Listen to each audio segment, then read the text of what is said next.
So, siapakah kanak-kanak yang berisiko tinggi mendapat jangkitan COVID-19 teruk? So, semua kanak-kanak ada risiko. Tetapi kanak-kanak yang berisiko tinggi adalah kanak-kanak dalam golongan ini yang berpenyakit kronik seperti asma. Ada di kalang-kalang ada penyakit kencing manis type 1. Dan juga ada kanak-kanak yang ada obes. Okey. Dan juga kanak-kanak dengan daya tahanan badan yang rendah, seperti kanak-kanak yang mendapat rawatan penyakit kanser dan juga kanak-kanak dengan masalah buah pinggang. So kanak-kanak begini ada juga yang kanak-kanak ada masalah dengan immune system kanak-kanak tersebut. So ini adalah golongan yang berisiko tinggi, tetapi semua kanak-kanak berisiko untuk mendapat jangkitan COVID-19. So program vaksinasi COVID-19 kepada kanak-kanak yang secara ringkas dipanggil PKIDS. Okay? Kumpulan kanak-kanak menjadi keutamaan untuk menerima vaksin COVID-19. Siapa layak? 5 hingga 12 tahun. Okay? 5 ke bawah belum lagi diberi vaksin lagi. Tadi 5 hingga 19 tahun, 12 tahun disarankan untuk menerima vaksin COVID-19. Keutamaan diberikan kepada kanak-kanak yang mempunyai komorbid dan risiko tinggi. Tapi semua kanak-kanak dalam lingkungan ini diberikan vaksin. Siapakah yang tidak layak? Kanak-kanak yang ada reaksi alahan teruk atau sejarah anafilaksis. Iaitu anafilaksis bermaksud dia mendapat alahan teruk sehingga sesak nafas dan perlu dimasukkan ke hospital. So alahan adalah kepada ubat, makanan atau bahan-bahan yang tidak diketahui. Even digigit serangga boleh kena arahan yang teruk. Sebarang reaksi alahan dalam masa 72 jam selepas kena tersebut terhadap terlepas dos vaksin pertama atau mana-mana kandungan vaksin 19. Kita juga akan tanya kalau terdapat alahan pada vaksin-vaksin yang lain sejak kanak-kanak itu diberi vaksin sejak lahir. So, apakah kepentingan mengambil vaksin COVID-19 di kalangan kanak-kanak? Semua warga dewasa kebanyakan warga dewasa dah dibagi vaksin COVID-19. So sekarang kita mulakan untuk kanak-kanak. Mengapa?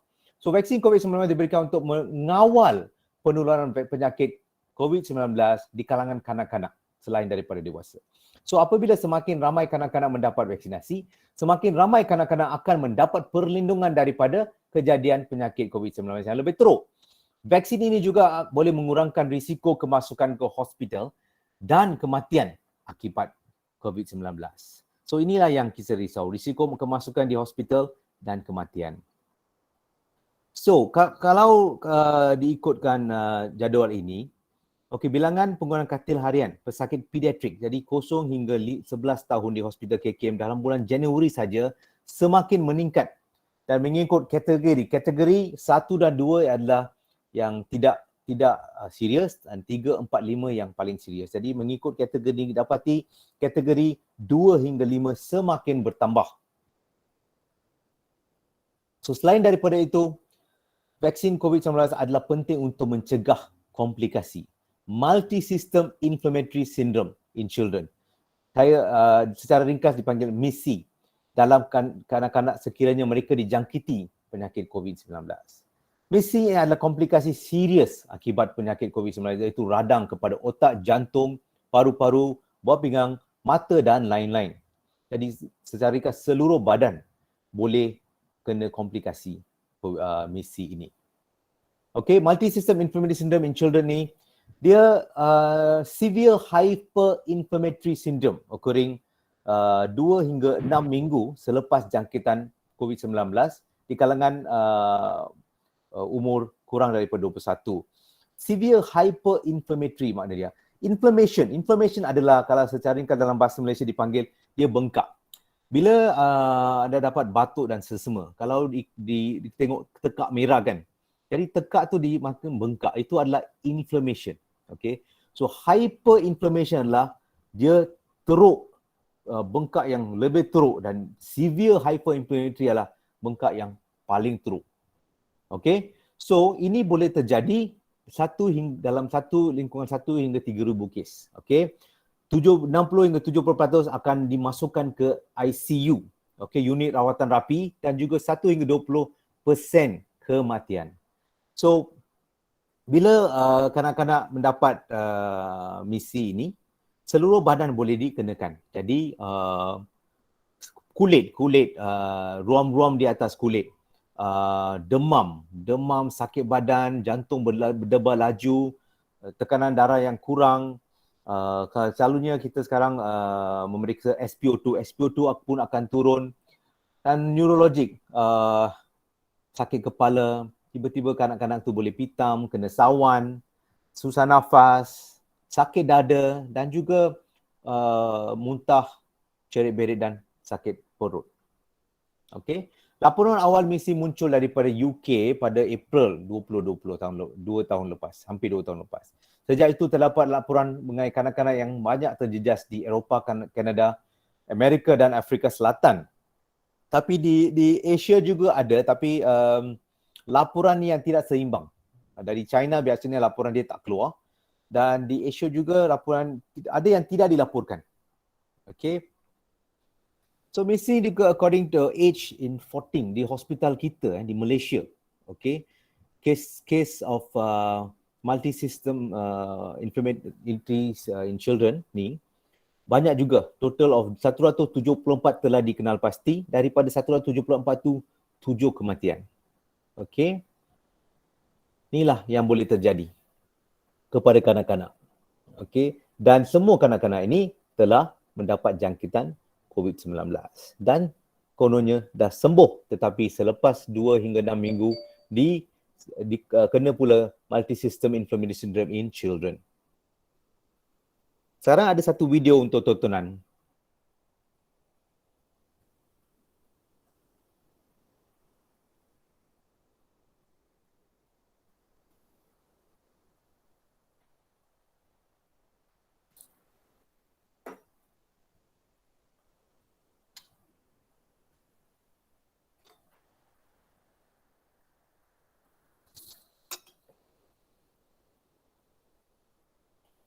Tak dengar suara, doktor. Tak dengar suara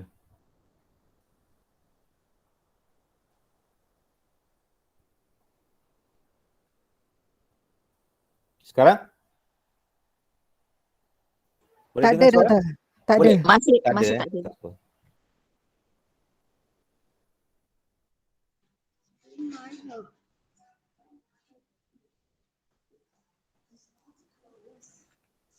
Sorry I think tak dapat suara lah. Dia pun tak keluar. Saya yang dengar suara tu.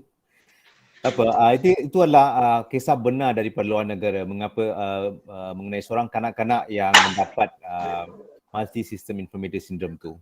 Tapi nasib baik kanak-kanak tu selamat. Okay. So program vaksinasi COVID-19 kepada kanak-kanak ni PKIDS. Mengapa kanak-kanak 5 hingga 12 tahun perlu disuntik COVID-19 vaksin? Okay. Satu, seperti yang saya terangkan tadi, melindungi kanak-kanak daripada multi-system inflammatory syndrome. Okay. Dan juga long COVID syndrome yang disebabkan oleh jangkitan COVID-19. Bila kena COVID-19, okay, biasanya dalam masa seminggu hingga 10 hari, dia kanak-kanak sembuh daripada COVID-19. Tetapi akibat jangkitan kuman ini, kita tak pasti lagi apa akan jadi dalam jangka masa panjang. Okay. Salah satu benda adalah misi dan juga long COVID syndrome. Okay.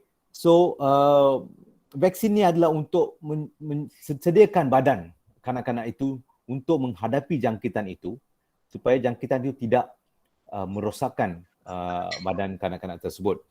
Kedua, membolehkan kanak-kanak bersosial dengan selamat di luar rumah dan tempat mereka belajar. Okey. Ketiga, mengurangkan risiko penularan jangkitan kepada kanak-kanak lain yang tidak layak menerima vaksin. Okey. So jenis vaksin yang kita sekarang telah diluluskan adalah vaksin Comirnaty Pfizer. Okey, diluluskan untuk kanak-kanak 5 hingga 12 tahun. Okey. Apakah jenis vaksin yang sesuai diterima oleh kanak-kanak? So inilah jenis vaksin. Okey, telah diluluskan oleh EUA dan juga FDA. Dan juga pihak berkuasa dadah telah pun diluluskan. So tiga badan ini telah meluluskan ni untuk kanak-kanak. So ini soalan-soalan ni adalah soalan lazim ditanya oleh ibu bapa ya. Okay, so berapakah dos yang diperlukan untuk vaksin COVID-19? Okey. Dos ni kanak-kanak akan dibagi 2 dos. Okey, Comirnaty Pfizer BioNTech vaksin dalam selang 8 minggu. Dos pertama dan kedua 8 minggu. Okey. Dan pemberian vaksin ini diberi 2 dos. Okey, dos ni adalah 1/3 daripada dos dewasa. Jadi hanya dibagi 10 mikrogram. Bila disuntik adalah 0.2 ml sahaja. Okey. So kanak-kanak yang dibagi adalah kanak-kanak prasekolah, di sekolah, kanak sekolah dan juga semua golongan yang berisiko seperti kanak-kanak orang asli, OKU, pelarian. Bukan warga negara pun perlu dibagi supaya kita akan supaya dapat capai herd immunity. Bagaimanakah vaksin COVID-19 ini diberikan? Okey, diberikan secara suntikan di otot di sebelah bahu atau kanan atau kiri. Okey, siapakah yang layak memberikan persetujuan suntikan vaksin? Okey, ibu bapa atau penjaga yang sah di sisi undang-undang di bawah Akta Kanak-kanak 2001 yang berkaitan boleh memberi persetujuan suntikan vaksin bagi kanak-kanak dan tanggungan berumur 18 tahun ke bawah. Adakah vaksin COVID-19 selamat digunakan untuk kanak-kanak?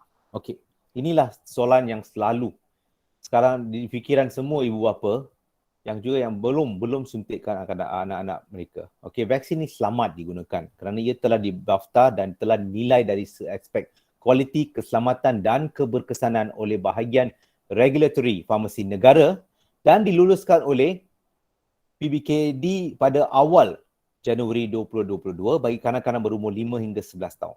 FDA pun telah meluluskan dan mendaftarkan Comirnaty Pfizer Biotech untuk kegunaan individu 5 hingga 11 tahun lepas bulan 10 lagi dan telah mula di Amerika Syarikat dan juga sebelum kita mula Singapura pun dah mula. Okey, apakah yang perlu dimaklumkan kepada petugas kesihatan sebelum kanak-kanak menerima suntikan vaksin? Okey. Maklumkan kepada petugas kesihatan sekiranya kanak-kanak anda mempunyai sejarah alahan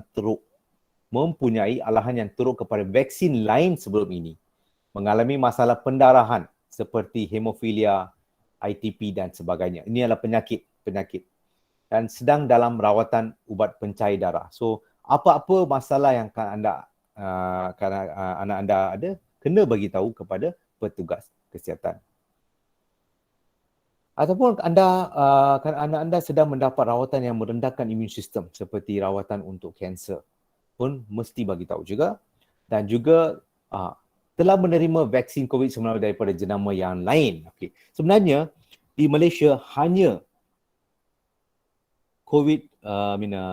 Pfizer Comirnaty sahaja diluluskan untuk vaksin COVID-19.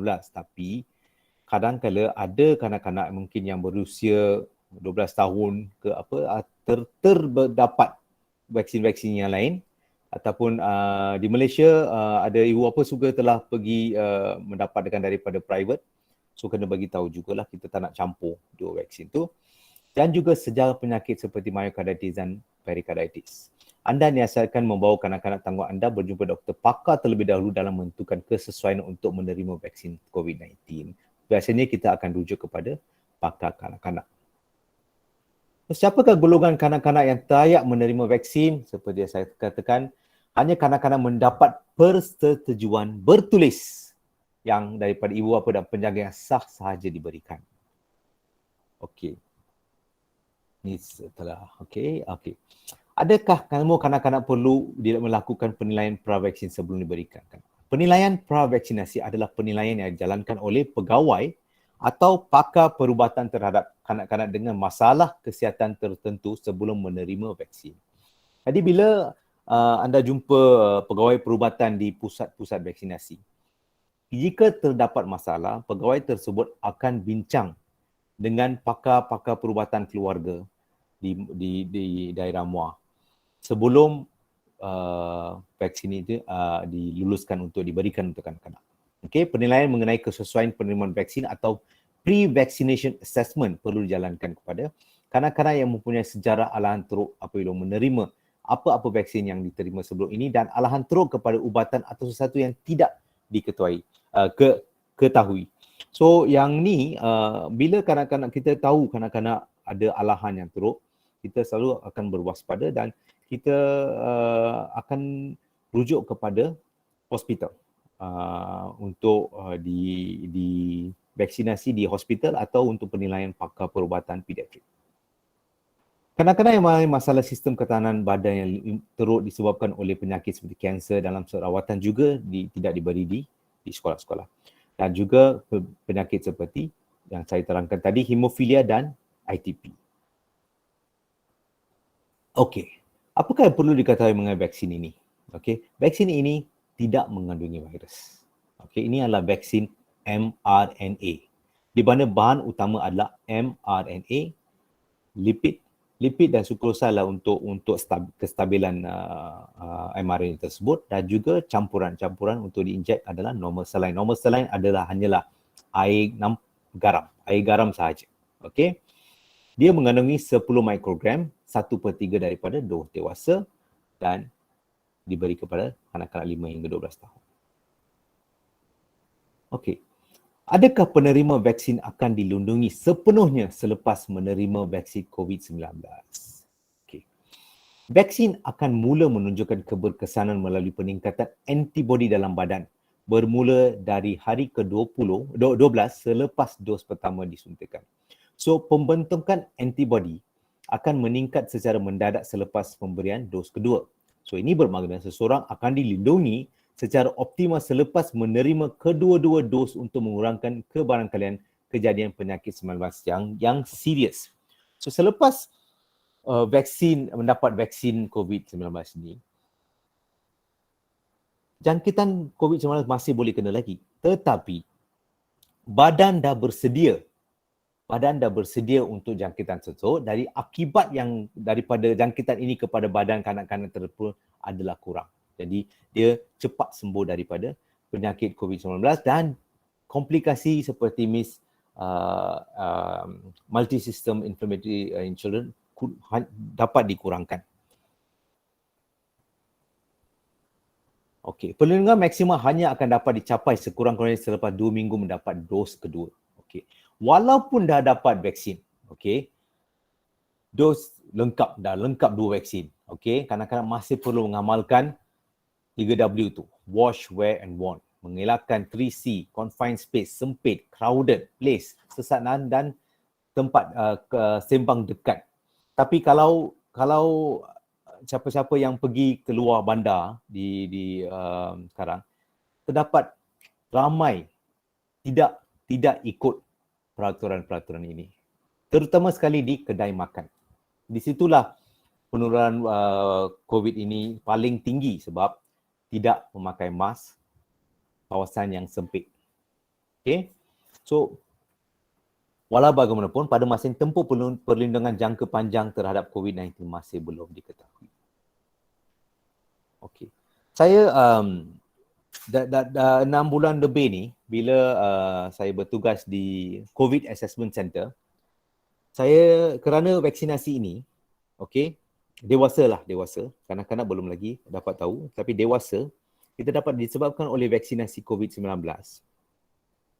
Dewasa yang masuk ke hospital atau dalam kategori 4 dan 5 yang masuk ICU dan juga kematian sangat kurang. Okey, kebanyakan dewasa yang datang dengan penyakit jangkitan ini adalah dalam kategori 1 dan 2 sahaja dan sembuh dalam masa seminggu. Okey, apakah kesan sampingan vaksin ini? Semua ubat atau vaksin ada kesan sampingan. Okey, biasanya vaksin adalah selamat dan kesan sampingan yang telah laporkan adalah ringan dan bersifat sementara sahaja. Sakit di tempat suntikan. Okey, penat, demam, sakit kepala, sakit otot, seperti jangkitan kuman yang biasa yang ringan. Okey. So bengkak di tempat suntikan, kemerahan di tempat suntikan adalah kesan sampingan yang dilaporkan dari semasa ke semasa. Dapat juga tanda reaksi alahan yang turut seperti susah nafas, bengkak di muka, ruam. Ini adalah kanak-kanak yang datang tanpa diketahui apakah alahan dia. Jadi tiba-tiba dapat alahan daripada kesan vaksin. Vaksin-vaksin lain atau ubat-ubat lain juga boleh menyebabkan benda-benda begini. Gejala alahan yang turut biasanya berlaku dalam tempoh beberapa minit hingga beberapa jam setelah menerima vaksin COVID-19. Okey, terdapat pelaporan kejadian yang jarang berlaku seperti radang otot jantung myocarditis dan radang lapisan luar jantung perikarditis, tapi risiko dia adalah sangat-sangat rendah. Sekiranya kadang-kadang mendapat gejala begini, sila kena ke hospital dengan segera. Okey, so kesan sampingan seperti saya terangkan tadi adalah AFI. AFI vaksin kadang-kadang adalah rendah berbanding dengan kalangan remaja. Di Amerika, 8.7 juta dos vaksin formulasi kanak-kanak telah dibagi. Okey, so pada awal AFI melaporkan bahawa insiden dalam kanak-kanak adalah jauh lebih rendah daripada remaja dan dewasa. Okey, data dilaporkan di seluruh dunia menunjukkan risiko myocarditis atau radang otot jantung adalah sangat rendah setelah pengambilan vaksin mRNA. Okey, nasihat berkaitan vaksin kanak-kanak ni semua daripada KKM. Hanya ibu atau bapa atau penjaga dibenarkan menemani kanak-kanak menerima vaksin. Galakkan anak untuk cukup rehat secukupnya sebelum dan juga selepas divaksinasi. Okey, jadi sebelum dia datang untuk vaksin, makan minum sebelum datang temu janji vaksin, dan selepas vaksin pun tidak boleh melakukan aktiviti lasak dalam tempoh seminggu. Okey. Pantau aktiviti anak anda dan sebarang kesan sampingan dalam tempoh 5 hingga 7 hari selepas vaksinasi. Kadang-kadang memang aktif. Okey, kita apa-apa kita bagi tahu pun mereka tidak boleh duduk setempat. Jadi pastikan mereka tidak melakukan aktiviti lebih lasak dari biasa. Okey. Pastikan rehat dan minum juga. Okey. Okey. Apakah yang perlu dilakukan sekiranya penerima vaksin mengalami kesan sampingan serta suntikan? Jika ada kesan sampingan, pergi ke hospital dengan terus. Ini semua ibu bapa boleh bincang dengan pegawai perubatan di pusat vaksinasi. Okey, boleh tanya apa-apa soalan sebelum menandatangani borang keizinan. Jadi soalan-soalan ni boleh ditanya kepada pegawai-pegawai perubatan di sana. Bolehkah saya tidak membenarkan kanak-kanak ketanggungan saya menerima suntikan vaksin COVID-19? Anda boleh memilih untuk tidak membenarkan kanak-kanak atau tanggungan untuk tidak menerima vaksin COVID-19. Sebab ini buat sekarang dia masih sukarela lagi. Okey. Kita ada sasaran. Sasaran kanak-kanak yang bersekolah, okey, 7 hingga 12 tahun adalah 70%. Dan sasaran kanak-kanak sekurang-kurangnya lebih daripada 50%. Tapi buat sekarang ini masih belum dekat sana lagi. Walau bagaimanapun anda bertanggungjawab untuk memastikan kanak-kanak tanggungan mendapat perlindungan daripada penyakit COVID-19 melalui vaksinasi. Okey, inilah website-website yang boleh mendapat maklumat daripada website-website ini ya. Inilah sasaran kita. Okey, 70% kanak-kanak yang di sekolah dan juga 50% sasaran. Kalau lebih daripada ni, lagi baik. Lebih kanak-kanak mendapat vaksinasi, lebih baik untuk seluruh golongan kumpulan kanak-kanak sebab boleh mencapai herd immunity. Okey, inilah status vaksinasi mengikut negeri terkini.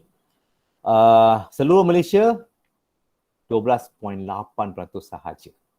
Johor 9.3 sahaja. Jadi sasaran kita jauh belum capai lagi ya. Dan negeri-negeri lain seperti Melaka dah sampai 25%. Yang teruk sekali adalah Kelantan dan Terengganu masih di bawah 5%. Sarawak memang seperti Melaka juga. Sarawak adalah negeri yang awal mendapat 90% vaksinasi dewasa. Jadi sekarang pun kanak-kanak pun dia punya sambutan bagus. Okey, kalau ada yang kanak-kanak yang keperluan khas di OKU, kita akan buat program vaksinasi di pusat jagaan dan perlindungan tersebut. Okey. Okey. So inilah saya dah bagi tahu tadi, selama vaksinasi ini adalah selamat. Inilah 2 anak saya yang telah divaksinasi minggu lepas. Jadi biasanya soalan yang biasa ibu bapa tanyalah, anak doktor dah vaksin ke? Ya, anak doktor dah vaksin. kita vaksin anak sendiri dulu sebelum kita boleh menasihati anak orang lain. Okey, sekarang satu lagi slide. Okey, ini adalah mitos tentang vaksin. Okey, inilah biasanya mitos ni. Kandungan vaksin berubah DNA manusia. Okey, inilah mitos-mitos ni yang selalu disebarkan melalui WhatsApp, Facebook dan semua social media. Dan bila baca tu daripada warga tua hinggalah semua ibu bapa percaya, mitos-mitos dia keluar. So, tidak sama sekali. mRNA vaksin tidak akan bercampur dengan sel-sel individu penerima vaksin. Ia cuma bertindak mengaktifkan sel dalam sistem pertahanan badan untuk membuat antibodi khusus kepada virus 19. Antibodi yang dihasilkan awal membantu badan melawan virus COVID-19 dengan cepat dan berkesan sekiranya dijangkiti. Okey, dia tak campur dengan sel-sel kita. Okey, tidak tukar DNA kanak-kanak sebut membesar jadi orang lain. Tidak. Okey. Kesan sampingan vaksin yang teruk. Kesan sampingan vaksin seperti bengkak di tempat suntikan, letih, sakit kepala dan demam adalah kesan sampingan ringan dan biasa dialami oleh individu penerima sebarang jenis vaksin. Okey, ia merupakan antara reaksi normal badan dalam proses menghasilkan antibodi. Dalam proses menghasilkan antibodi, demam adalah biasa. Okey, kesan sampingan teruk adalah sangat jarang berlaku. Manfaat perlindungan dari komplikasi jangkitan COVID-19 adalah melebihi risiko kesan sampingan vaksin. Okey. Sistem imuniti kanak-kanak adalah baik dan tidak perlukan vaksin. Sistem imuniti kanak-kanak yang sihat dan optimum masih memerlukan vaksin COVID-19. Vaksin ini menghasilkan antibodi khusus menentang virus COVID-19. Okey, jadi antibodi khusus ini membantu sistem imuniti melawan jangkitan dengan cepat dan berkesan dan seterusnya menghalang kesan jangkitan serius dan komplikasi teruk akibat COVID-19. Tiada jaminan tidak dijangkiti COVID-19 walaupun sudah divaksin. Vaksin tidak menghalang jangkitan COVID-19. Okay. Risiko jangkitan hanya boleh dikurangkan dengan elak 3C, crowd, confined space dan close conversation. 3W, wash hands, wear mask dan warning symptoms early detection. Kena ajak anak-anak anda untuk mengikuti ini di sekolah dan di tempat yang ramai. Vaksin hanya bertindak sebagai persiapan awal sistem pertahanan badan untuk melawan jangkitan sekiranya berlaku. Persediaan ini penting untuk mengelakkan kesan jangkitan teruk dan serius. Jadi bila kena jangkitan kuman tu badan dah bersedia. Jadi apa-apa perkara kita buat, bila kita dah bersedia, memang senang. Begitulah, bila badan dah bersedia menghadapi jangkitan tersebut, jadi proses jangkitan dalam badan tu senang. Okey.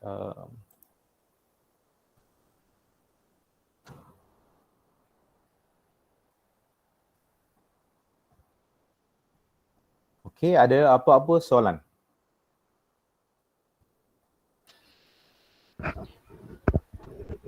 Okey, kita buka soalan kepada parents kiranya ada soalan-soalan ataupun keinginan yang minta dicerahkan daripada doktor, sama ada daripada pihak sekolah ataupun pihak ibu bapa. Boleh ajukan soalan sekarang. Saya nak tambah sedikit. Yang dinampak dalam inilah COVID vaksin ni, okey, yang nampak yang jarum-jarum ni adalah dipanggil spike protein. Okey. Yang inilah akan masuk ke dalam sel-sel kita bila dikenakan jangkitan kuman virus COVID-19 dan dia masuk dan juga akan bertambah. Dia menggunakan sel-sel badan sendiri untuk membiak. Jadi vaksin mRNA adalah dihasilkan untuk menghasilkan secara tiruan spike protein ni di dalam badan. mRNA dimakna adalah messenger RNA. Okey, dia akan menghasilkan spike protein ni dalam badan dan badan akan mengeluarkan antibody untuk melawan spike protein ni. Badan selalunya mengeluarkan antibody untuk benda-benda asing dalam badan. Okey, jadi badan akan mengeluarkan dan antibody untuk melawan spike protein ni. Jadi spike protein ni akan dibunuh oleh antibody dalam badan kita. Jadi antibody ni bila dah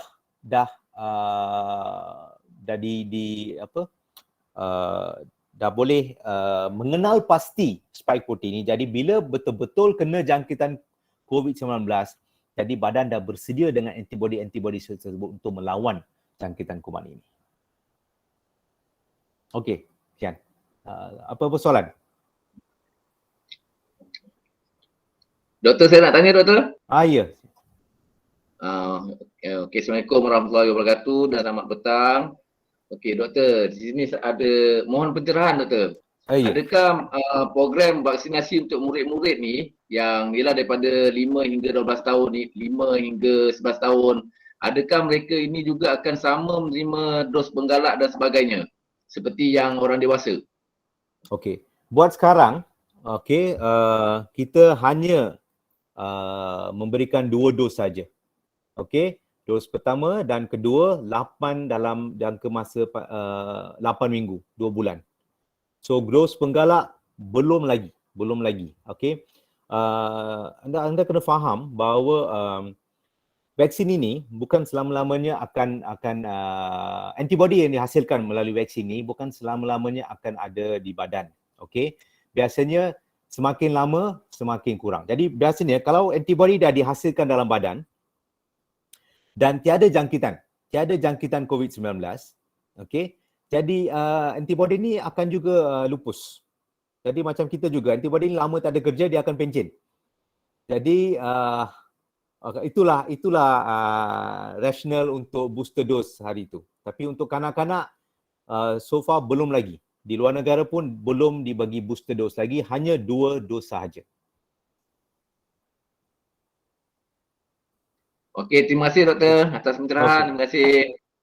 Okey, terima kasih.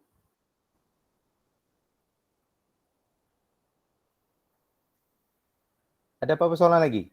Ramai nampak. Berapa orang? Ada 113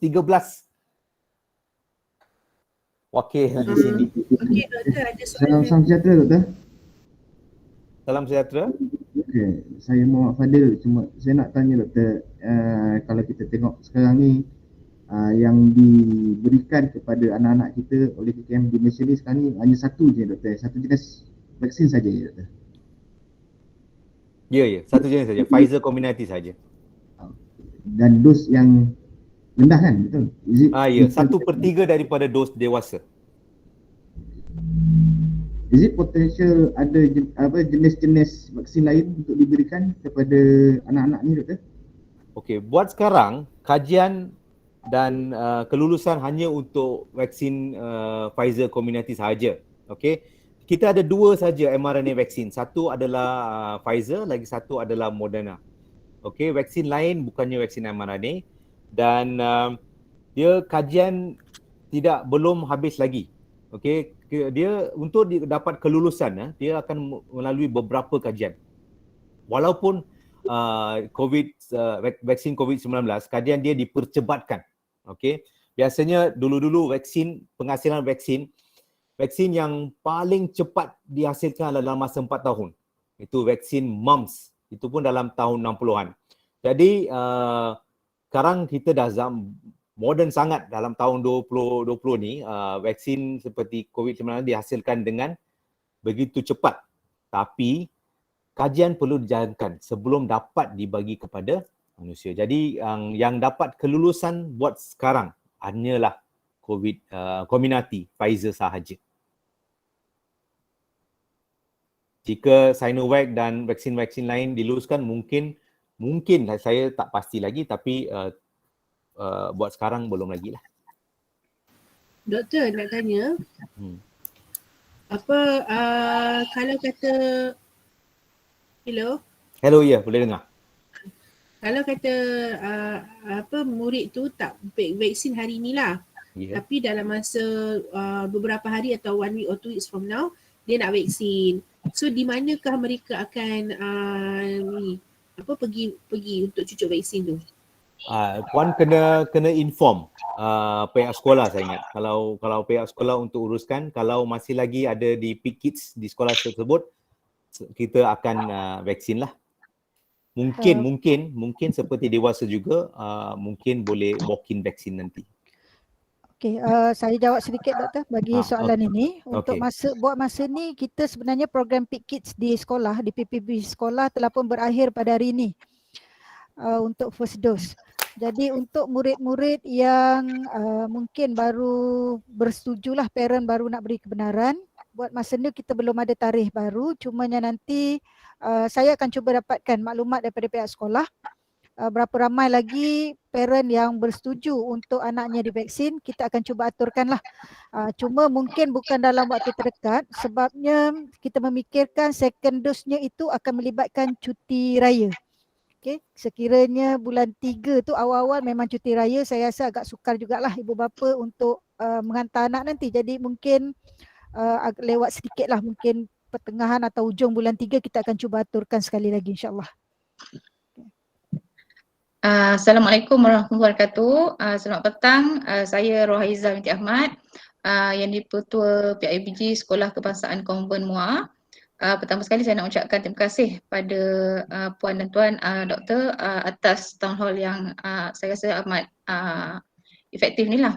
Dan yang keduanya kita juga merakamkan terima kasih kepada semua pihak-pihak yang terlibat dalam program vaksin semalam, dan anak saya pun tak terkecuali lah.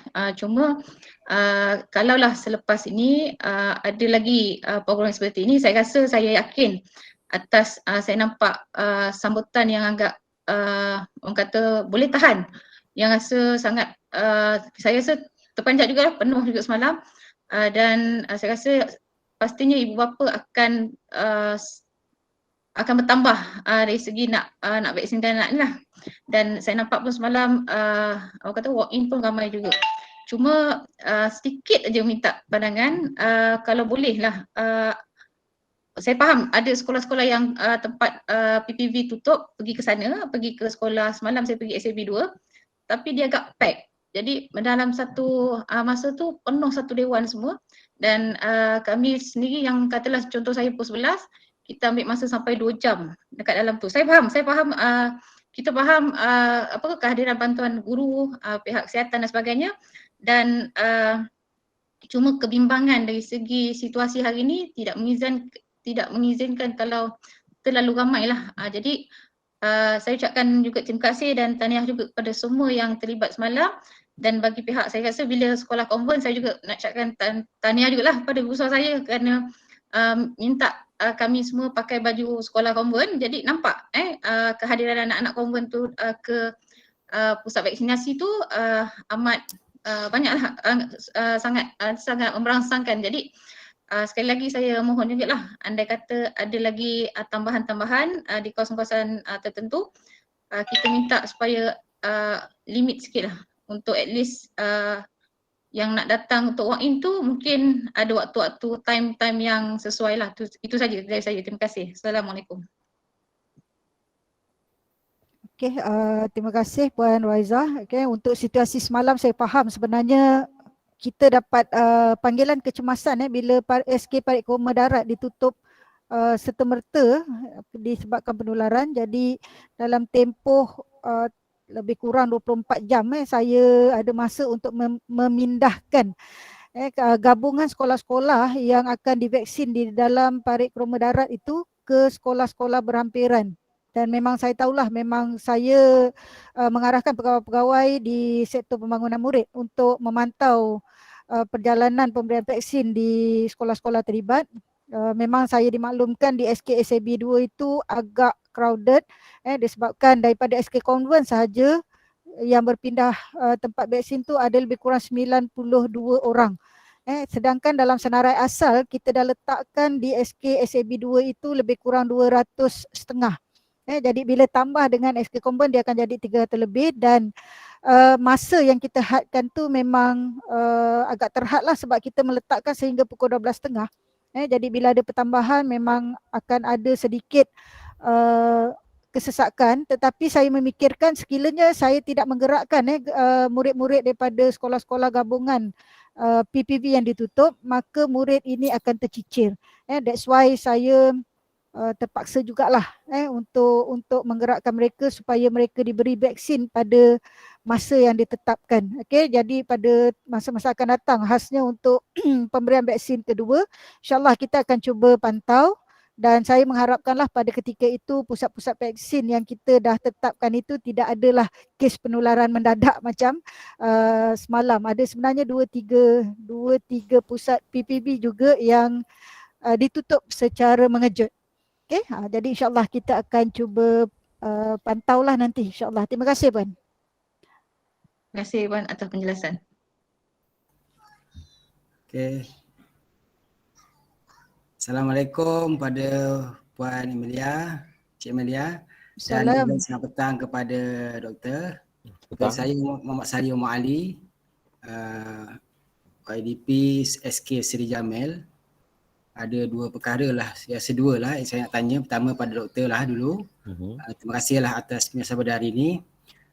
Berkenaan dengan persen pelajar yang berumur 5 hingga 12 tahun lah, kita ambil average usia rendah.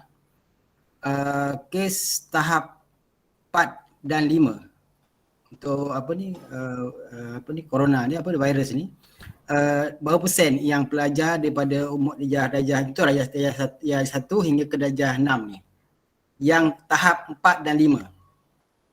Tahap 4. Tahap 4 betul. Tahap kan 1, 2, 3, 4. Sekarang ni kebanyakan kita dah vaksin ni tahap 1 dan 2 saja. Tahap 4, 5, 6 ni dah kurang lah. Tahap apa tu, masa ICU ke yang teruk lah, yang kronik. Doktor faham tak maksud saya?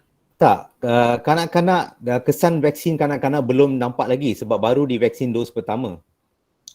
Okey, maksud saya tu, bila contoh kita ambil sebelum ni kan vaksin untuk 12 tahun sehinggalah umur 60-70 tahun. Okey, sekarang ni bila kes walaupun meningkat, tetapi keadaan mereka yang berterima kes ni hanya tahap 1 dan 2. Ada certain 3 lah. 4, 5 tu dah makin berkurangan. Adakah kesan ini akan juga berlaku pada pelajar yang berumur 5 hingga 12 tahun? Contohnya kalau benda tu makin kurang, yes, pada saya ini satu benda yang baik, ada kebaikan. Tapi dalam tempoh sekian lama COVID ni, berapa persen yang umur daripada 5 hingga 12 tahun ini yang berada di tahap 4 dan 5? Tahap kritikal, dia teruk lah. Secara tak langsung, contoh kita kata dia sakit kronik, itu memanglah.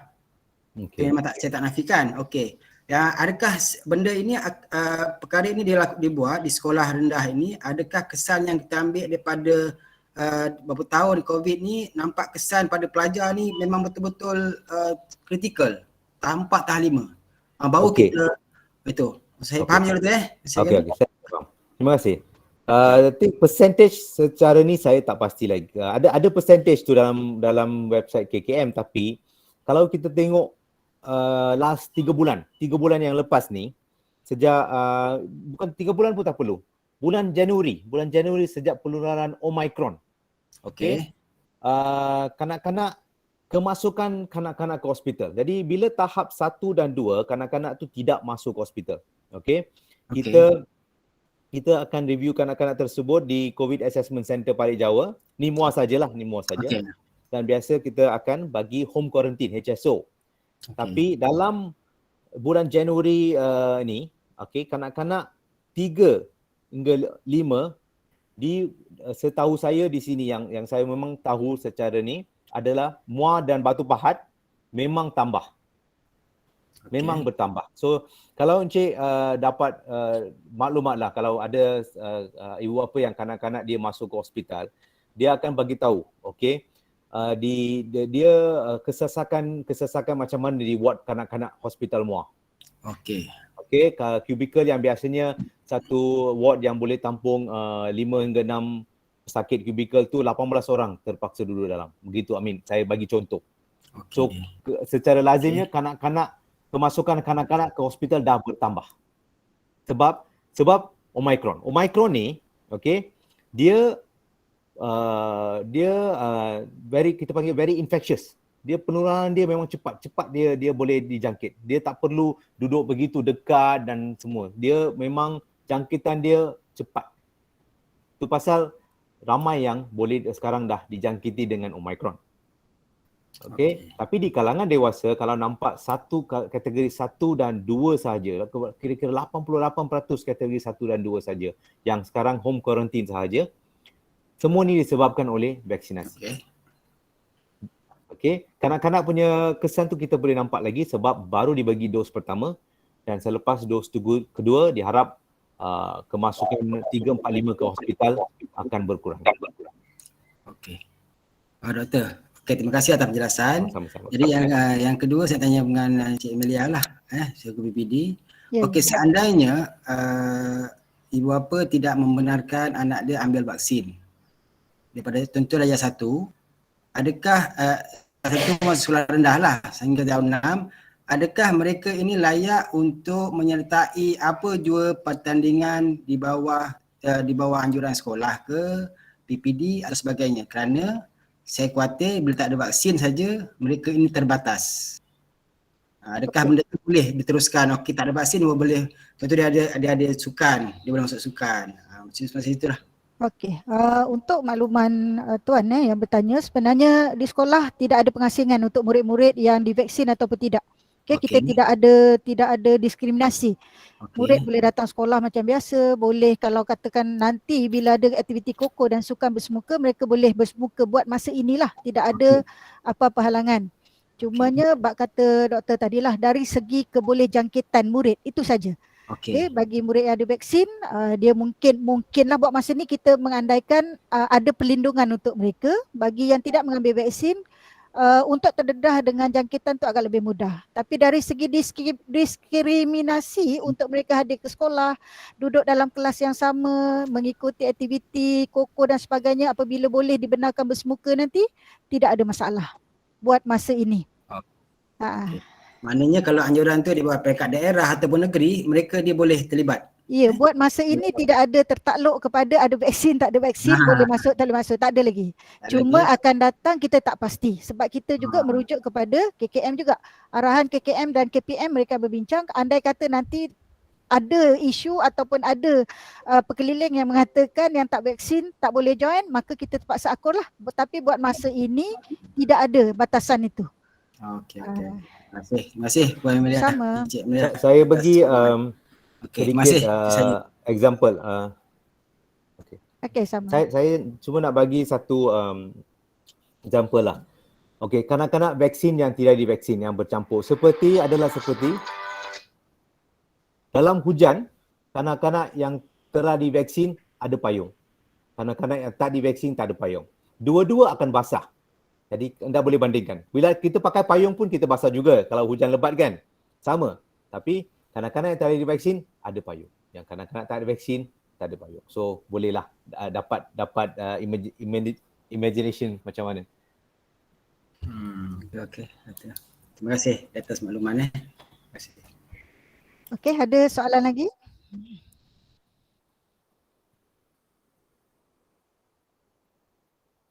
Ada lagi parent? Kalau tak ada, saya nak share sedikit Ini sekadar perkongsian je lah saya buat perbandingan data antara sekolah jenis kebangsaan dan juga sekolah kebangsaan yang telah pun menerima vaksin sehingga semalam. Hari ini data masih saya belum sempat nak gabungkan.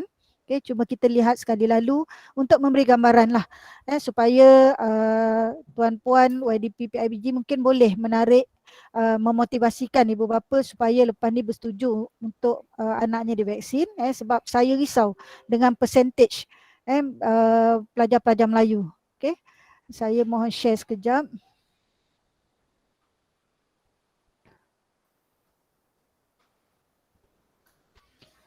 Okey, boleh nampak tak? Okey, boleh nampak tak bahan yang saya share? Boleh nampak. Boleh nampak sekejap Okey, ini adalah data yang saya telah gabungkan setakat semalam Hari-hari GPKM saya minta laporkan kepada saya berapa peratusan ataupun bilangan murid yang telah pun divaksin seharian lah. Cuma hari ini data memang tak ada lagi, saya belum masukkan. Baik, yang ini adalah data murid SJKC dan SJKT. Okay, kalau kita lihat peratusan 90 lebih, 70 lebih. Yang ini sikit kerana pelajar, keseluruhan pelajar 5 tahun hingga 11 tahun hanya 8 orang. Jadi ini adalah sekolah kurang murid lah. Itu pun 37 ni. Okay, tapi rata-rata kita lihat persentajnya 90, 70, 80. Ini SJKC dan SJKT. Okay, ini adalah SK.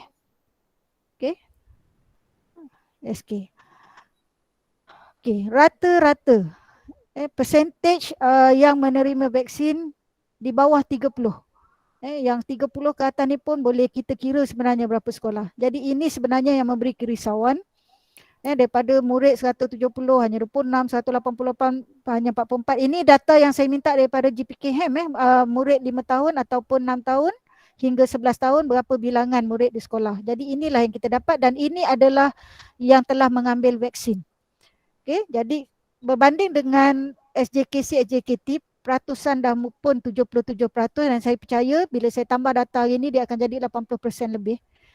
Okay, dan ini adalah peratusan bagi SK di mana pelajar-pelajar kita dibenarkan untuk mengambil vaksin. Okay, atas sebab inilah maka pihak Jabatan Pendidikan Negeri Johor terpanggil untuk kita mengadakan sesi town hall bersama dengan pusat pejabat kesihatan daerah, pejabat kesihatan negeri untuk sama-sama kita orang kata menariklah perhatian ibu bapa supaya dapat membenarkan anak-anak mengambil vaksin. Perkara pertama adalah demi keselamatan dan kesihatan anak-anak sebenarnya. Bila kita lihat sekarang setakat hari ini saya rasa dah hampir 20 sekolah rendah ditutup dalam tempoh masa 6 hari. Daripada minggu lepas hingga minggu ini dah ada lebih kurang 20 sekolah rendah ditutup. Okay, sekolah menengah juga ada 7 sekolah yang telah ditutup. Tetapi ada juga yang telah dibuka atas sebab pelajar tingkatan 5 itu akan menduduki peperiksaan oral dan sebagainya. Okay, jadi saya mengharapkanlah tuan-puan YDP PIBG bersama dengan GPKHAM yang akan menjadi ejen sekolah untuk menarik perhatian ibu bapa supaya memberi kebenaran kepada anak-anak untuk divaksin. Kata doktor tadi, impak memang ada, kesan memang ada. Kita memandu kereta pun ada impak untuk aksiden. Kita mandu kereta pun ada kesan mungkin basah kalau bumbung bocor dan sebagainya. Kita pakai payung pun tetap akan basah. Cuma tahap kebasahannya tu boleh diminimalkan. Okay, jadi saya mengharap sangat rakan-rakan GPKHAM bolehlah bersama-sama nanti dengan YDP PIBG aturkan satu sesi libat urus dengan ibu bapa yang masih lagi anaknya tidak divaksin untuk memberi gambaran. Apa yang kita laksanakan tu sebenarnya memberi kesan yang baik ataupun tidak kepada anak-anak. Saya rasa mungkin anak-anak tuan-puan juga telah divaksin dan nampak tidak ada kesan. Mungkin itu boleh jadi satu sumber inspirasi lah kepada ibu bapa yang lain. Okey. Okey, untuk itu doktor ada satu ya, boleh. Okey, assalamualaikum dan selamat petang doktor dan semua yang dalam grup ni. Saya Rosli daripada PIBG SK Paya Panjang. Okey, saya nak satu je doktor. Boleh tak share yang presentation tu dengan pihak PPD atau pihak sekolah? Jadi senang untuk kami ibu bapa pun nanti kita pun share dengan kita punya ibu bapa yang ada dalam grup-grup macam tu. Jadi semua orang dapat baca lah. Kalau kita nak ulang balik apa yang doktor present tadi tu agak ni jugalah kan, agak sukar juga. Tapi kalau ada presentation tu you share with us so we can distribute to others lah. Okay, terima kasih. Okay. Presentation saya ni lebih detail. Jadi yang untuk ibu bapa tu ada dalam website KKM. Pick Kids. Memang ada. Yang saya tunjukkan yang ada satu soalan lazim. Lagi satu adalah information regarding vaksin tu. Memang ada dalam website KKM tu. Okey, tak apa, jangan risau tuan-puan, saya akan cuba bantu. Nanti saya akan dapatkan bahan-bahan itu dan saya akan share dengan GPKHAM. Saya akan dapatkan bahan-bahan berbentuk PowerPoint itu untuk mungkin memudahkan tuan-puan YDP untuk mungkin ada sesi libat urus dengan ibu bapa ke untuk kita menerangkan apa yang sepatutnya disampaikanlah supaya maklumat tidak salah. InsyaAllah saya akan dapatkan dalam masa yang terdekat ni dan saya akan share dengan JPKHAM. Mungkin JPKHAM nanti boleh sharekanlah dengan jawatankuasa PIBG. Okay, insyaAllah. Nanti Puan Amelia boleh urus dengan Dr. Fatihah. Ya, boleh Dato' untuk insyaAllah. dapatkan tu lah. Nanti dia boleh kita boleh bagi website yang bagi detail mengenai vaksinasi tersebut. Okey Doktor, boleh insyaAllah. Okey, pada Puan Amelia, PPD selaku PPD. Ya, saya. Ya. Sekarang saya nak bertanya lah kerana kita dah ada kat sini maknanya sama-sama kita pandangan ke arah kebaikan untuk bersama. Sebelum buat pelaksanaan vaksinasi ni, ada tak kita buat satu semak mengapa atau berapa persen ibu bapa yang setuju untuk mengambil vaksin untuk anak-anak 5 hingga 11 tahun ni. Yang keduanya, kalau mereka tak setuju, nyatakan kenapa, apa sebab mereka ini tak setuju. Kadang-kadang kita ni bercakap mulai teks. Bila teks ni, bila sebab membaca ni, kadang-kadang orang ni malas nak membaca. Letaklah 10 helai teks kita pun tak nak baca. Tapi kadang-kadang mereka ni melihat. Yang masalahnya dia melihat ni, melihat sekeliling dia. Yang divaksin macam gini, yang tak ada vaksin, dia tengok kat situ. Dia buat andaian kat situ. Kita letak teks pun saya rasa macam sukar bagi kita untuk menilai satu orang tu kenapa dia tak nak. Kadang-kadang sebab dia tengok sekeliling dia, oh macam gini, berlaku impak macam gini, sebab tak nak. Tapi kalau kita ada satu kaji selidik mengapa mereka ni tak nak divaksin ke apa. Jadi kita boleh satu ada 7. Contohlah SK Seri Jamil, berapa persen yang tak nak? Kenapa mereka tak nak ni? Yang tak nak ni kita panggil, kita buat sesi taklimat kita bersama. Kadang-kadang sukar bagi kami ni nak terangkan kerana dia berkaitan dengan dalaman hati ibu bapa yang membenarkan tu, itu susah sikit. Mungkin anak nak, mungkin yang jarang nak tapi mama apa tak nak. Jadi kita sukar sikit. Jadi ada satu jalan cara pisah yang terbaik dibincangkan oleh PPD dan juga pihak PIBG khususnya daripada peringkat daerah ke apa. Cara cari solusi yang terbaik untuk kita mendekati ibu bapa yang tak nak vaksin ni. Kadang-kadang saya pun sendiri mikir juga tengok klik-klik kan. Saya tak nafikan, itu saya sendiri tak nafikan. Bila kesan macam ni berlaku, dulu contoh yang kita nampak bila ni bagi kataan kerajaan. Okey. Macam ini impak dia macam ni. Kita nampak impak dia. Jadi kita kalau sekolah rendah ni pada saya kita kena pertama touch ibu bapa dia dulu. Budak ni ikut je, bapak sign, dia ikut je, dia tak kisah. Tapi yang bapak ni, bagaimana cara kita nak santuni bapak supaya dia ni sama-sama dengan kita. Itu saja, Puan. Okey, terima kasih Tan. Baik, soalan yang pertama tentang adakah dibuat analisa berapa yang nak divaksin tak vaksin. Sebenarnya saya dah arahkan JPKHAM setiap sekolah rendah untuk dapatkan bilangan ibu bapa yang bersetuju anak-anak divaksin, sebab daripada situlah sebenarnya saya membentuk pusat PPV. Okey, jadi kita JPKHAM saya rasa memang semua sekolah sebagaimana saya dimaklumkan telah pun membuat Google Sheet. Ada sekolah yang telah pun menyediakan Google Sheet itu apa alasan ibu bapa tak nak anak divaksin, dan majoriti hasil dapatan ibu bapa mengambil tindakan menunggu dan melihat apakah yang akan berlaku kepada anak-anak yang telah divaksin. Okey, jadi ni rata-rata lah. Bila saya tanya banyak sekolah, apa alasan yang ibu bapa berikan? Bak kata tuan tadi tak yakin satu, tetapi memang tindakan mereka menunggu dan melihat apa akan berlaku kepada anak-anak first batch yang telah divaksin ini. Tapi saya pun juga dah maklumkan dengan JPKHAM untuk mereka cuba menarik balik minat ibu bapa dengan mengatakan sekiranya mereka menunggu dan melihat dan tengok kesannya baik, kita belum tentu lagi ada jadual yang akan kita buat semula macam yang sekarang ini. Sebab PPD pun untuk makluman tuan-puan, kami juga tertakluk kepada arahan. Kalau arahan jabatan kata bekerjasama dengan KKM untuk sediakan pusat PPB di sekolah, maka kita akan bergerak. Kalau tak ada, maknanya yang ini habis, yang kedua tu kita tak pasti bila. Tetapi saya seboleh-bolehnya akan berbincang dengan pihak pejabat kesihatan daerah, khususnya Dr. Fatihah, untuk kita memang sentiasa mengambil kira dari segi keselamatan dan kesihatan anak-anak murid ni. Kita akan cuba sedaya upaya menyediakan sekali lagi jadual untuk pemberian vaksin ini di mana-mana pusat PPB yang kita cuba usahakanlah. Okay, jadi nak kata tak buat analisa, sebenarnya saya dah buat analisa awal dan minta GPKHAM untuk mendapatkan bilangan ibu bapa yang bersetuju anak-anak divaksin, dan daripada situ sebenarnya saya dah nampak anak-anak Melayu khususnya lah memang percentage untuk menerima itu rendah. Sebab itu pusat PPB untuk anak-anak sekolah kebangsaan khususnya, kalau tuan-puan perasan lah, kalau GPKHAM sharekan jadual, kelompok gabungan dia tu banyak, 6 sekolah, 7 sekolah, berbanding dengan sekolah Cina, dia bergabung mungkin 2 atau dia sendiri.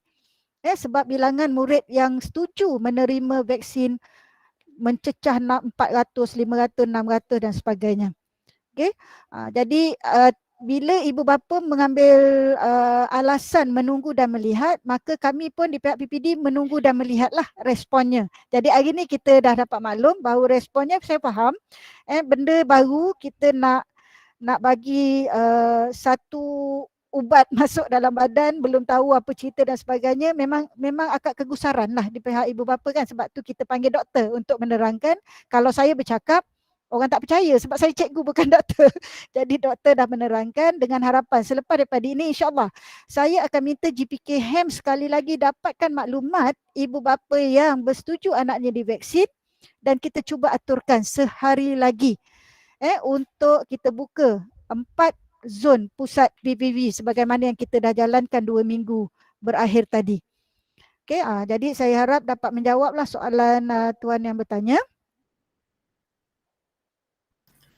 Okey, puan. Okey. Okey, tadi saya sebenarnya dapat juga satu panggilan daripada ibu bapa yang sedikit aduan lah, katanya kenapa tak pusat pegawai kesihatan masuk ke sekolah-sekolah macam buat pergigian. Jadi masuk satu sekolah satu hari. Mungkin tuan-puan YDP PIBG dan juga ibu bapa tak dapat gambaran. Sebenarnya kenapa kita tak buat macam tu? Sebab inilah, kerana bilangan yang bersetuju untuk divaksin itu tak ramai. Kalau satu sekolah yang bersetuju 8, sedangkan satu bar vaksin tu untuk 10 orang, jadi 2 lagi tu kita nak alihkan ke mana? That's why kita tak boleh buat macam tu. Jadi tadi bila saya terangkan barulah dia dapat gambaran, dia terimalah. Sebenarnya saya kata sebab kami ni terikat apabila ayatnya ialah tidak ada paksaan. Jadi kita tak boleh nak paksa. Sebab itu kita minta ibu bapa yang bersetuju, maklumkan bersetuju, dari bilangan itu sajalah yang kita bagi.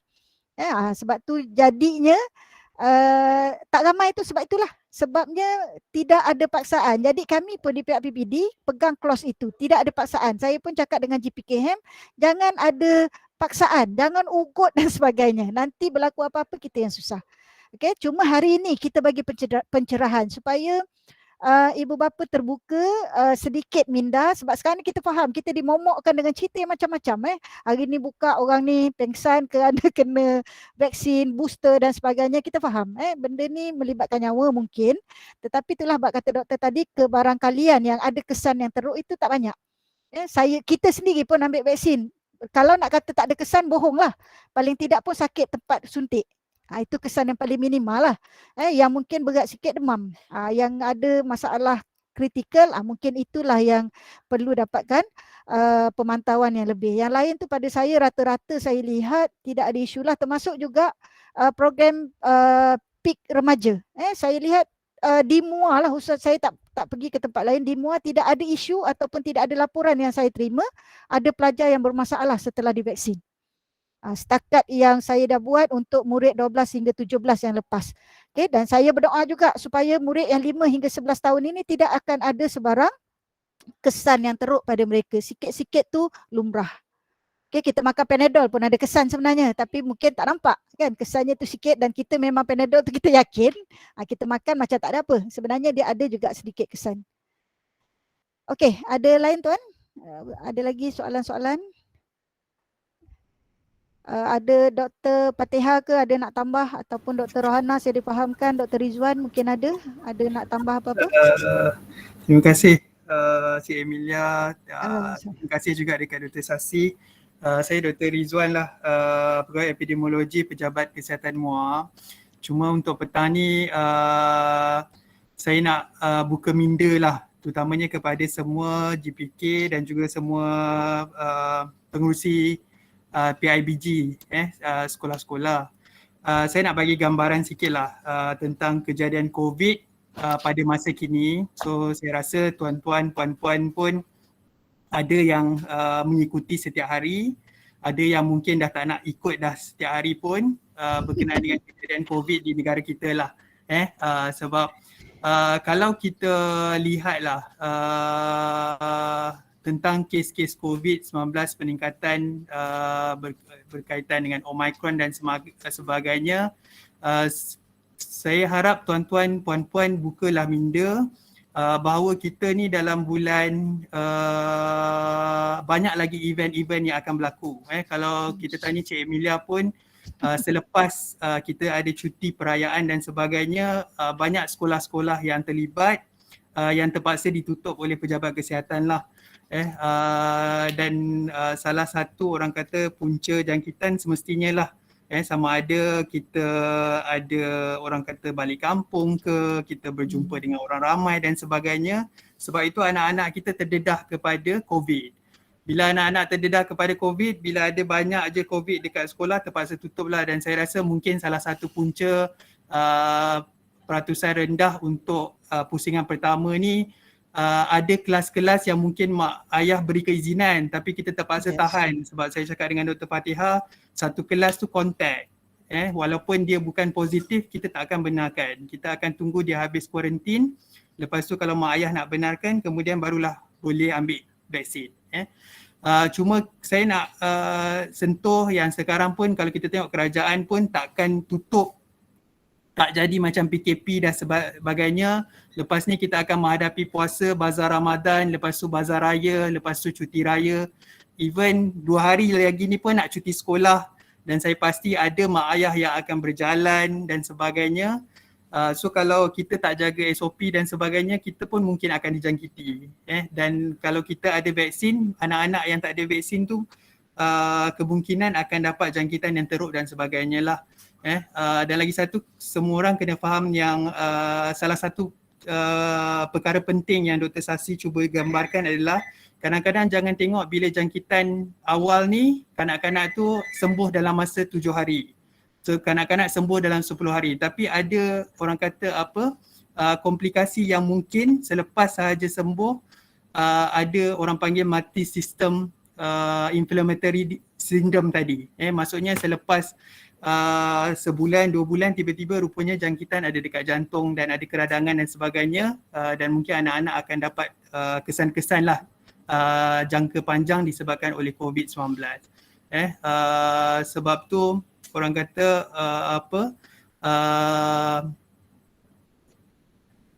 situasi COVID-19 sekarang ni kita pun tak pasti bila akan dia akan menunjuk peningkatan. Kita pun ada pilihan raya juga. Lepas tu sama ada menurun dan sebagainya, kita berdoa lah sama-sama, ikhtiar sama-sama apa yang kita boleh buat dan sebagainya lah. Dan akhir sekali kepada semua yang masih orang kata ialah saya berterima kasih kepada sesi town hall pada hari ini. Ini adalah satu cara yang kita boleh buat lah untuk buka minda. Tapi mana-manalah kalau ada ibu bapa yang rasa bila pengurusi cuba untuk meyakinkan mak ayah yang mungkin masih lagi orang kata menunggu dan sebagainya, boleh berjumpa dengan anggota mana-mana kesihatan kita lah. Kita sentiasa terbuka untuk kita kadang-kadang tak faham kan, macam tadi kan, kadang-kadang bila baca pun mungkin tak faham lagi. So nak jumpa dengan orang. So kita harap jumpalah orang yang betul. Salah satunya anggota kesihatan yang kita ada di MUA lah. Mungkin bukan saya, bukan Dr. Sasi Kumar, bukan Dr. Patiha, Dr. Rana, tapi mana-mana anggota kesihatan saya pasti kita dah menjalankan pemberian vaksin dan serba sedikit ilmu itu kita ada. dan kita mampu beri kepada ibu bapa yang lain lah. Kita tak naklah daripada lenga jauh mungkin nak berjalan ke pejabat kesihatan, tapi boleh berjumpa dengan doktor-doktor di klinik kesihatan lenga ke untuk mendapatkan info lah. Kita jangan salah info mendengar di sekeliling saja. So saya rasa itu sahaja untuk saya petang ni lah, untuk saya sampaikan kepada semua. Terima kasih. Okey, doktor ada satu soalan ni. Adakah apa-apa jaminan dari pihak PPD ataupun KKM ke atas kesihatan pelajar-pelajar selepas divaksin? Mohon pencerahan. Seperti yang telah yang telah diterangkan sebentar tadi, dan ada juga soalan yang bertanya sebentar tadi, ada tak vaksin-vaksin lain macam orang dewasa kan? Tapi bila kita jawab, setakat ini ada satu sahaja yang kita terima untuk kanak-kanak. Itu menunjukkan bahawa dalam tindakan kita daripada Kementerian Kesihatan Malaysia ni, kita sentiasa orang kata satu adalah keselamatan dan satu lagi keberkesanan lah. Sebab itu melalui kajian-kajian yang didapati sekarang ni Pfizer dengan dos yang 1/3 itu untuk kanak-kanak. Untuk jaminan untuk menghindari COVID-19, saya rasa kita punya mesej daripada dulu sama. Kalau kita tengok kepada senario bermula daripada bulan 3 tahun lepas apabila kita bagi pemberian vaksin kepada dewasa, warga emas dan juga para sekolah menengah lah.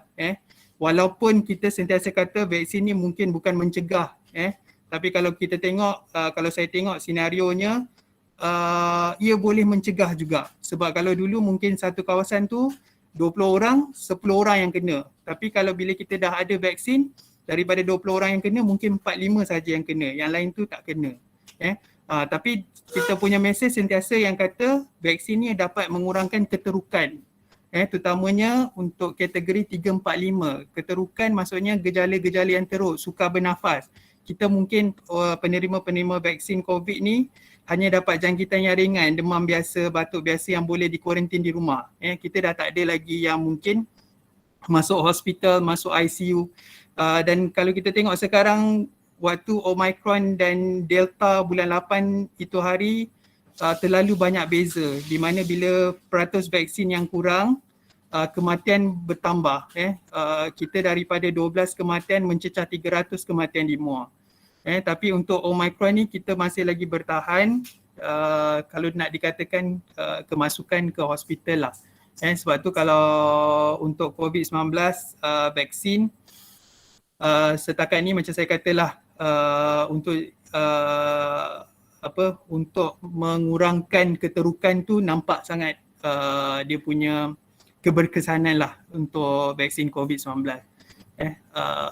Itu saja daripada saya.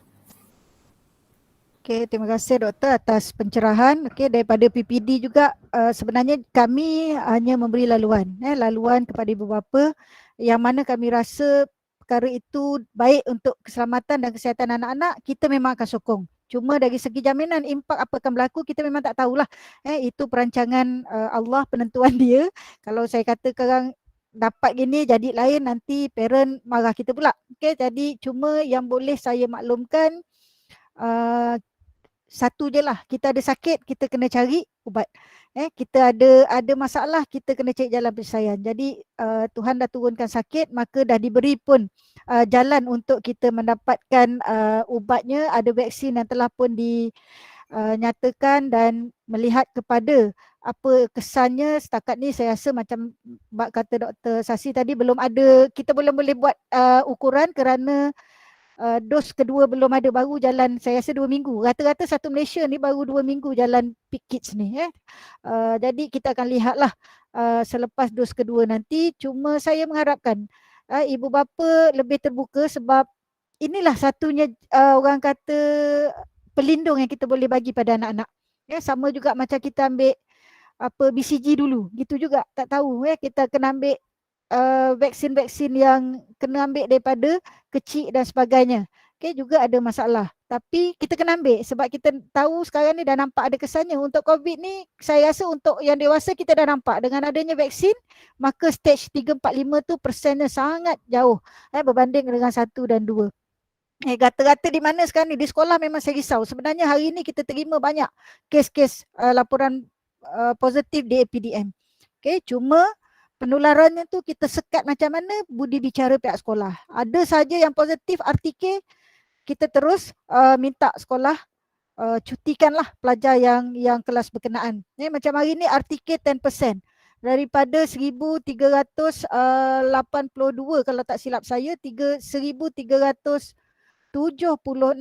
negatif, 6 positif. Parent pun tercengang dapat dari mana, kita tak tahu.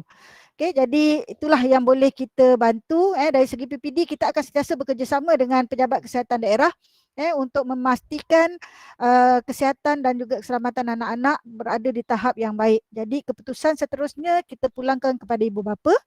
Kalau bersetuju kita akan aturkan penjadualan. Kalau tidak bersetuju kami tidak ada paksaan. Okay, dari sudut PPD KPM memang kita tidak ada paksaan. Okay. Jadi ada lagi soalan? Ada yang angkat tangan. Cik Saiful Nizam. Okey. Assalamualaikum warahmatullahi wabarakatuh. Waalaikumsalam warahmatullahi. Puan PPD, doktor, saya di sini ada beberapa perkara yang nak diperkatakan.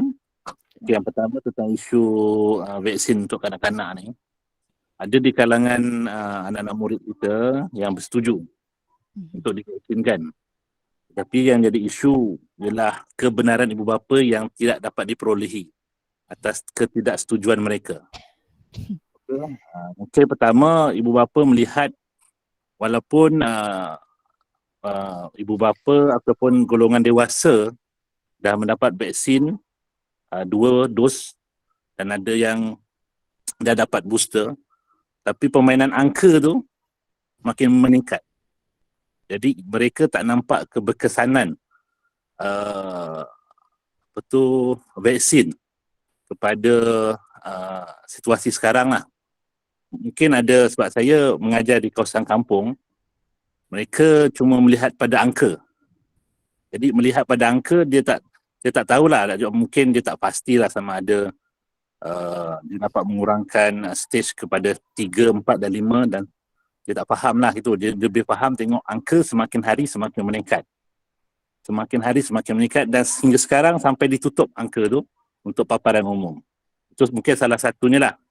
Yang tak nampak keberkesanan vaksin kepada orang dewasa menyebabkan mereka rasa was-was untuk membenarkan anak-anak mereka divaksin. Okey. Yang kedua, kebetulan ada doktor di sini.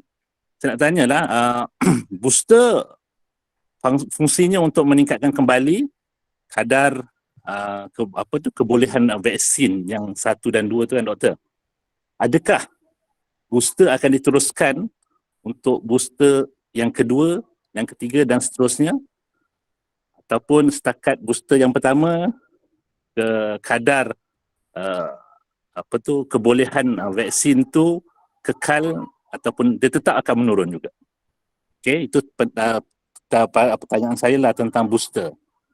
Sebab tentang booster pun jadi isu juga sebab ramai yang tak nak ambil booster dan ramai yang rasa kurang tentang pendedahan tentang booster ni. Okay, jadi jadi ada yang kedua lah. Yang pertama tadi tentang keberkesanan vaksin kepada ibu bapa apabila ibu bapa melihat kes COVID-19 semakin meningkat. Sedangkan ada di antara anak-anak mereka bersetuju untuk divaksin. Tetapi untuk makluman, anak-anak ni perlu ada kebenaran ibu bapa. Dan ibu bapa ada yang berat hatilah untuk melepaskan anak-anak mereka divaksin. Yang kedua tentang booster. Adakah booster ni diteruskan atau sekadar sekali je booster? Dan yang ketiga last, adakah murid-murid ataupun kanak-kanak yang tidak divaksin ni ada sekatan? Ada sekatan dibuat sebagaimana orang dewasa. Yang mana kalau kita tahu orang kata memujuk secara halus dan secara langsung. Asalnya tidak setuju, akhirnya setuju. Jadi ada 3 persoalan yang saya harap PPD, Tuan dan Puan Amelia dan doktor boleh bantu saya lah untuk merungkaikan kekeliruan ini. Terima kasih. Saya jawab pasal booster tu. Okey, kalau Encik ikut Menteri Kesihatan kita, YBKJ, dia kata booster adalah untuk golongan-golongan yang berisiko tinggi saja. Jadi orang dewasa lebih daripada umur 60 dengan komorbid seperti kencing manis, darah tinggi, kerosakan buah pinggang dan juga healthcare worker, kita frontliner yang berisiko tinggi. Okey, dia tidak dipaksa untuk semua orang. Tapi kalau seperti saya kata tadi, antibody dalam badan memang akan berkurangan. Okey, jadi booster tu untuk, seperti dalam perkataan booster tu untuk boostkan kita punya antibody dalam badan kita untuk mendapatkan protection yang optimum dalam badan. Okey. So untuk kanak-kanak tu belumlah dia kata ada booster ke apa, cuma 2 dos saja. 2 dos 8 minggu dalam jangka masa 8 minggu. Okey. Sekatan Dr. Ridwan, ada sekatan ke untuk kanak-kanak? Okey, sama dengan Dr. Sasi tadi. So far memang untuk dewasa pun kita tak ada lah. Saya pun tak ada dengar lah kita ada booster kedua ke ketiga setakat ini. So kita berdasarkan apa yang ada pada masa kini lah.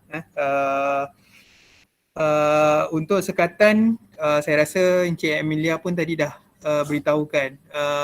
Untuk sekolah pun tiada sekatan, dan untuk orang kata apa, keseluruhannya pun setakat ini memang tiada sekatan lah. Dan saya pun kita pun pernah bertanya dan orang kata apa, sekatan pada masa kini memang tiada. So kalau akan datang tu bagaimana pun saya tak dapat jawab lah Encik Saiful Nizam. Tapi untuk pada masa kini saya rasa kita pun seperti mana situasi COVID sekarang, pemberian vaksin dan sebagainya, di akhirnya kita kena lihat adalah sebenarnya kita nak membantu anak-anak juga untuk meneruskan pembelajaran. Sebab tu kalau kita katakan tiada vaksin, tak ada pelajaran, saya rasa tak patutlah. So sebenarnya kita usaha apa sahaja sekarang ni pun, lebih-lebih lagi untuk PIC Kids ni adalah untuk membantu pelajaran sebenarnya. So kalau kita tengok sekarang pun salah satu contohlah kontak rapat yang ada vaksin dan tiada vaksin, tempoh kuarantin pun panjang. Tapi kalau anak-anak kita mungkin nanti kalau semua orang dah vaksin dan sebagainya, mungkin tempoh kuarantin pun kurang, maka dia pun boleh bersemuka. So saya rasa tuan-tuan yang mempunyai anak pun tahulah macam mana PDPR berbanding dengan bersemuka dan sebagainya. So kena fikir benda-benda begitu. So untuk anak-anak saya rasa lebih penting adalah pembelajaran mereka. So untuk sekarang saya rasa memang kita tak ada apa-apa sekatan lah. Itu saja daripada saya. Okey, Tuan Cik Saiful Nizam, dari segi bak kata tadi murid bersetuju dan kemudian ibu bapa tak setuju kerana melihat pada angka, peningkatan angka. Sebagaimana saya rasa yang telah diterangkan oleh Dr. Sasi tadi, kita kena faham bahawa Omicron ni dia punya tahap kebolehjangkitan dia cukup cepat. Okay, tetapi kalau kita melihat pada angka memang betul. Kita kena terangkan dengan ibu bapa, lihat kepada tahap. Angka memang kita nampak besar. Betul, angkanya besar. Tetapi bila kita lihat kepada tahap risiko pada tahap 4 dan 5, 3, 4, 5 itu mengecil. Peratusannya itu mengecil. Inilah peranannya vaksin tadi tu. Dia mungkin menghalang pesakit terus ke stage 3, 4 dan 5. Jadi dari segi orang kata nak meramaikan, nak memenuhkan katil di hospital tu agak kurang lah berbanding dulu kita tengok berapa banyak pusat-pusat yang menempatkan pesakit-pesakit 345 yang memerlukan bantuan pernafasan dan sebagainya cukup banyak, tetapi sekarang kita lihat memang angka itu besar. Tetapi yang memerlukan sokongan bantuan pernafasan dan sebagainya itu peratusannya mengecil. Okey, jadi mungkin peranan GPKM di sekolah lah untuk bantu menerangkan tentang isu ini. Memang betul, saya faham bila tengok angka 27,000 saya pun takut. Kita pun takut. Tetapi apa yang boleh kita nak menerangkan supaya meyakinkan parent, daripada 27,000 itu hanya stage 1-2 saja yang peratusannya tinggi, 345 peratusannya rendah. Mungkin itu boleh sedikitlah memberi panduan kepada ibu bapa supaya mereka lebih berminat ataupun boleh terbuka minda untuk beri anak-anak suntikan ini. Tapi itu saya kata, apa pun kami di pihak PPD, saya hanya akan menyampaikan maklumat untuk GPKM, guru besar, cikgu-cikgu menyalurkan apa yang sepatutnya disalurkan, kita terangkan apa yang sepatutnya, tetapi keputusan akhir tetap pada penjaga dan kami tidak akan memaksa. Sebab kita tak nak ambil risiko nanti ada isu di belakang pihak PPD ataupun KKM dipersalahkan. Cuma kita nak bawa cerita, kita nak beri kesedaran kenapa pentingnya vaksin ini untuk anak-anak. Kata Dr. Rizwan tadi, kita di PPD kita lebih mementingkan pembelajaran anak-anak. Kalau di belajar di rumah, kita faham ibu bapa memang dengan masalah dengan gadget dan sebagainya, data. Saya sendiri juga pun GPKM, kita menyediakan berbagai-bagai keperluan anak-anak B40.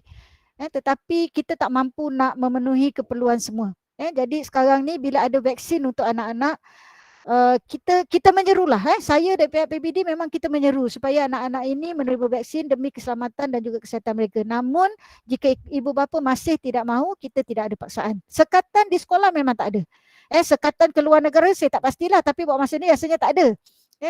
Tak ada lagi MySejahtera dia putih ke kuning merah ke, saya rasa tak adalah macam yang tak ambil booster yang Sinovac tu. Saya rasa kan setakat ni anak-anak ni pada saya dia tidak ada sekatan apa-apa baik di sekolah maupun di luar. Jadi jangan khawatirlah, 3-4 tahun akan datang kita tak tahu. Kita bercakap pada hari ini. Okey, jelas boleh memberi pencerahan pada Encik Saiful Nizam? Boleh. Terima kasih. Sekadar Alhamdulillah. untuk pengetahuan, saya dah booster dan anak saya sekolah pun dah ambil vaksin. Alhamdulillah. Darjah 4 pun dah ambil vaksin. Anak saya darjah 5 pun dah ambil vaksin. Itu dah jadi pemangkin sekolah tu untuk menerangkan kepada parent-parent yang lain yang mungkin masih ragu-ragu. Jadi dah ada dia punya contoh. Sebagai pemangkin lah, bila dia tengok anak saya hari ini, esok dia datang sekolah seperti biasa dalam keadaan sihat walafiat, alhamdulillah. Alhamdulillah. Ada ibu bapa macam semalam ada juga yang dah mula pergi hantar anak dia ke vaksin. Walk in kan. Sebab tu semalam dia jadi ramai bila ada yang walk in yang tak ada nama asalnya nak walk in. Saya pun tak nak mengalang lah. Cuma dia akan jadi sedikit sesak. Tapi apa pun setakat ni laporan daripada polis tak ada lagi PPV sekolah kita yang di compound dan sebagainya lah. Masih lagi dalam keadaan terkawal. Okey, setakat ni saya rasa kita dah jejak juga 4:45 ni. Okey, sekiranya ada pertanyaan nanti daripada ibu bapa, boleh salurkan kepada GPKM. GPKM salurkan pada saya akan maklumkan. Saya akan dapatkan jawapan. Kita ada Dr. Fatihah, kita ada Dr. Rana, ada Dr. Rizwan, Dr. Sasi yang mungkin boleh menjawab. Bukan dalam sesi ini, kita akan cuba dapatkan jawapan dalam sesi-sesi lain melalui media-media yang lain lah. Okay, sekali lagi saya mewakili PPD MUA merakamkan setinggi-tinggi ucapan terima kasih kepada Dr. Sasi Kumar, anak lelaki Raja Gopal, kepada Dr. Rizwan, Dr. Rohana, Dr. Fatihah, GPKM, ada juga pegawai-pegawai PPD HEM dalam grup ni yang dah masuk nampaknya tadi. Okey, yang bersama-sama pada petang ini GPKM, YDP, PIBG, mungkin ada wakil ibu bapa dan mungkin juga ada wakil guru besar. Tadi saya nampak macam ada wakil guru besar yang sama-sama saya jemput sebenarnya untuk join sesi petang ini untuk dapatkan pencerahan, untuk dapatkan gambaran dan untuk memberi orang kata sedikit kelegaan lah kepada kita tentang vaksin untuk murid 5 hingga 11 tahun ini. Dengan harapan selepas daripada ini peratus anak-anak Melayu yang disuntik akan meningkat. Jangan risau, sebenarnya untuk yang kuarantin kita akan cuba sediakan satu tarikh, mungkin 1 hari bulan 3 yang di kuarantin hari itulah. Ada beberapa sekolah yang ditutup pada hari itu dan murid-muridnya kontak rapat. mungkin pada 1 Mac nanti saya akan cuba berbincang dengan Chongwa ketiga, seandainya guru besar membenarkan kita menggunakan dewan mereka, maka kita akan cuba aturkan. Sekiranya tidak, nanti saya akan berbincang semula dengan Dr. Fatihah lah. Kalau boleh, saya memang kalau boleh nakkan 100% anak-anak murid kita ni mendapat vaksin sebagaimana murid 12 hingga 17 tahun. Kita dah pun mencapai hampir 99%. Yang tak ambil tu memang sebab kesihatan dan sebagainya dah. Dan mungkin ada 1-2 juga ibu bapa yang tegar tak nak anak-anak mengambil vaksin. Okey, sekali lagi terima kasih doktor atas kebersamaan kita pada petang ini. Saya bagi pihak PD mohon ampunan maaf lah seandainya sepanjang mengendalikan sesi kita pada petang ini ada kekurangan di mana-mana. Maaf sekali lagi, dan saya haraplah program berkolaboratif kita sebegini akan dapat kita laksanakan pada masa-masa akan datang, bukan sahaja mungkin dalam platform yang begini, mungkin dalam platform yang lain insya-Allah. Pihak PPD akan sentiasa berkolaboratif dengan pejabat kesihatan daerah demi menjamin keselamatan dan juga kesihatan anak-anak. Okey, untuk itu sekali lagi terima kasih banyak-banyak. Saya sudahi dengan wabillahi taufiq wa hidayah. Wassalamualaikum warahmatullahi wabarakatuh. Waalaikumsalam. Terima kasih semua. Waalaikumsalam. Terima kasih semua. Terima kasih. Sama-sama. Terima kasih Puan. Sama. Terima kasih Puan Amelia. Cik Amelia. Sama-sama. Mana-mana Terima kasih. doktor. Sama-sama. Terima kasih Puan.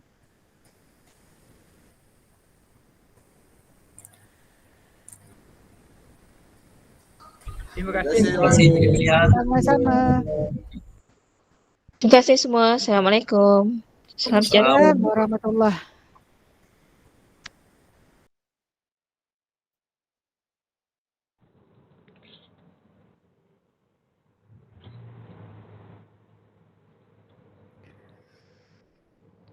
Assalamualaikum Cik Emilia. Waalaikumsalam warahmatullahi. Mohon maaf tadi saya hantar